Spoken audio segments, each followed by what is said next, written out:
Red cameras are a versatile tool for achieving a cinematic look for your films. But sometimes when we check these guys out, we find out that the image is too bright or too dark based off of what the setting and the lighting are for your shot. During these times, we find out, too late I might add, that the settings have been adjusted by the previous user in a way that's buried deep in the menu, baking in an abnormally bright or dark image into your final shot.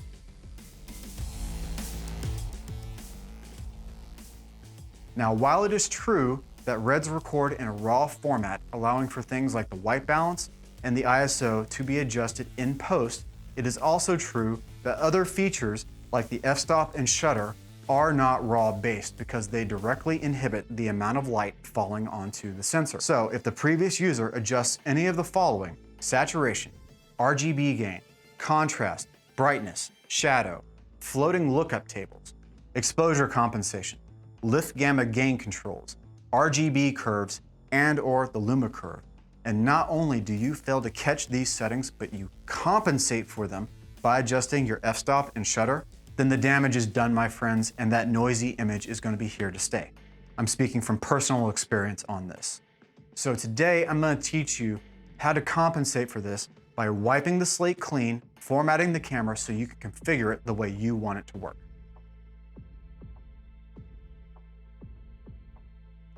There are two methods for wiping a camera clean. The first is going to be doing a factory reset, and the second is going to be doing a custom user preset. Doing a factory reset primes the camera for a clean customization with no aberrant settings left over by the previous user. So we're going to start with that one first. To reset the camera, look at the top left of the viewfinder and go to Menu, Settings, Maintenance, Restore System, Reset Defaults. Now that this has been done, we can now look at some of the ways you can set up your camera.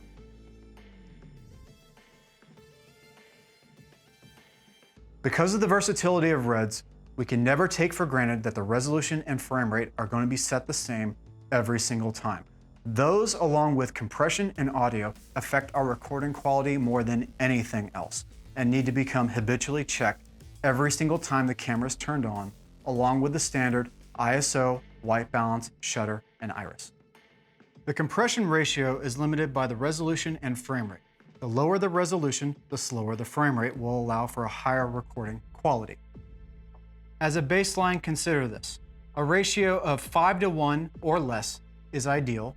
A ratio of 10:1 or less is acceptable, and going above 10:1 is possible but not recommended.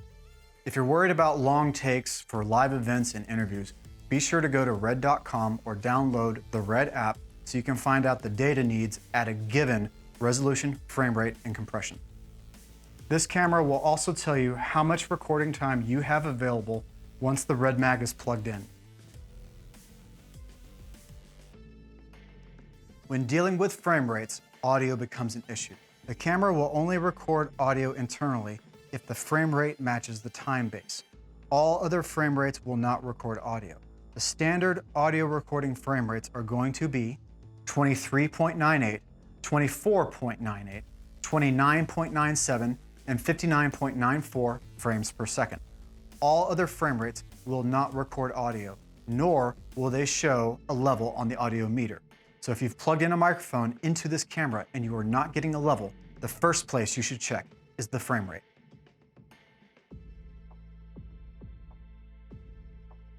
Next, we're going to talk about customizing the overlays as well as programming in buttons. For the overlays, they can be useful if you're going to go into a broadcast situation where you might need to worry about the action or title safe guides, as well as worry about standard definition cropping, so you can set up guidelines so you can see where that divider is going to fall on your image. As well as you can also set up a simple composition guide in a rule of thirds grid.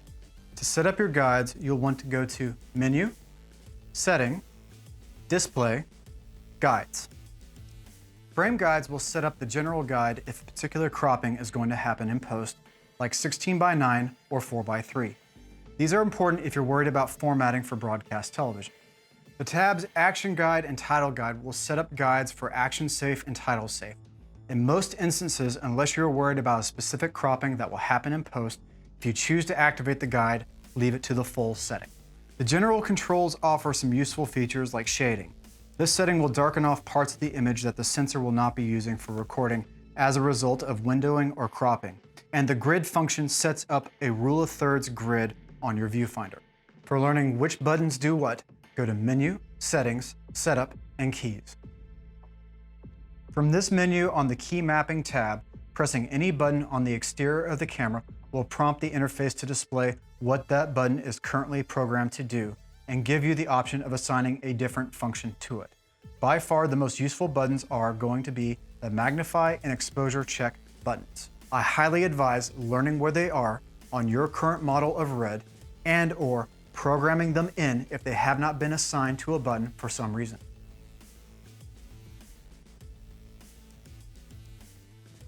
Next, let's talk about upgrading the firmware. Go to red.com and download the latest firmware for your model of Red. From here, read the documentation thoroughly, as the upgrade process takes time and is a somewhat risky endeavor. If you do not follow the steps precisely, you may run the risk of bricking your Red. The firmware update will need to be loaded onto the Red Mag. Once the card is in the camera, go to Menu, Settings, Maintenance, and Upgrade. From here, all possible upgrade options will be presented.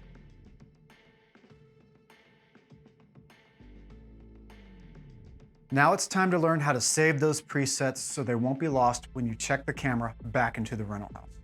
Just go to Menu, Presets, and on the Camera Presets tab, you can create a new preset. You will need to give it a name, and from here you can import one preset at a time or send them all over by pressing the All button for each tab for Display, Key, Look, Project, and System. Then press Create. This can also be a useful way for setting up presets and looks for future use. To make sure you have access to the preset after you return the camera, you will need to transfer the preset to the Red Mag so you can save it to the computer. So in the Camera Presets menu, select your preset and transfer it to the On Media/Presets section. Doing so will copy the preset to the Red Mag for offloading. This will also be where you transfer your saved presets from the Red Mag to the camera. By running camera tests prior to the start of production, you have the opportunity to create and back up presets for yourself.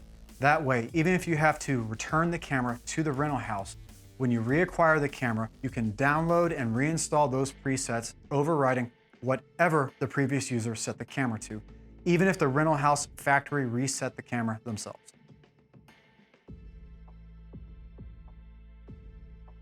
Red cameras are very adjustable.